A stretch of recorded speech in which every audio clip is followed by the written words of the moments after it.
ایک خاتون نے انسٹاگرام پر مجھے اپنی کہانی بتائی، جس نے اپنا ہنستا بستا گھر خود اپنے ہی ہاتھوں اجاڑ دیا اور اپنا تابناک مستقبل تباہ کر دیا۔ وہ کہتی ہیں کہ میں ایک دیندار گھرانے میں اسلامی ماحول میں پلی بڑھی، دوسری لڑکیوں کی طرح خواہشات نفس کی پیروی میرا شیوا نہیں تھا، اور نہ ہی میں نے کبھی کوئی ایسا کام کیا جس سے اللہ تعالیٰ ناراض ہو جائے، یہاں تک کہ ایک شخص سے میری شادی ہو گئی جو کہ دل سے مجھے چاہتا اور پیار کرتا تھا، کافی حد تک مجھ پر اعتماد بھی کرتا تھا۔ میری کسی خواہش کا کبھی اس نے انکار نہیں کیا۔ میری زندگی اس قدر خوشیوں سے بھری ہوئی تھی جس کی پورے خاندان میں ہی نہیں بلکہ دور دور تک مثال نہیں ملتی تھی۔ شروع میں ایک دن میں نے اپنے شوہر سے انٹرنیٹ استعمال کرنے کی بات کی، جو میری خواہشات کا احترام کرتے تھے۔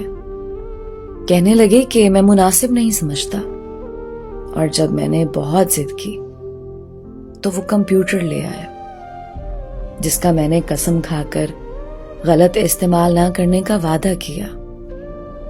اے کاش وہ میری اس ضد کے آگے نہ جھکتے اور انٹرنیٹ استعمال کرنے کی اجازت نہ دیتے۔ میں انٹرنیٹ کے استعمال سے بہت خوش ہو گئی اور اپنے شوہر کے سامنے اور ان کی غیر موجودگی میں بھی اس کا دھڑلے سے استعمال کرنے لگی، چونکہ وہ مجھ پر مکمل بھروسہ کرتے تھے، اسی لیے کبھی کچھ نہیں پوچھا۔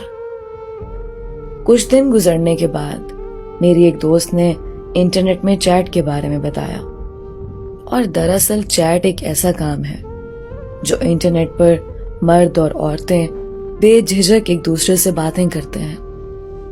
میری دوست کہنے لگی کہ یہ بہت دلچسپ ہے، لوگ گھنٹوں باتیں کرتے ہیں اور وقت کب گزر گیا اس کا حساب بھی نہیں ہوتا۔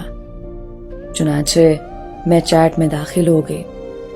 شروع میں تو میں نے ان کی باتوں کو دل سے نہیں لگایا، لیکن اسی دوران کسی اجنبی شخص سے میرا تعارف ہو گیا اور روزانہ ہم دونوں باتیں کرنے لگے۔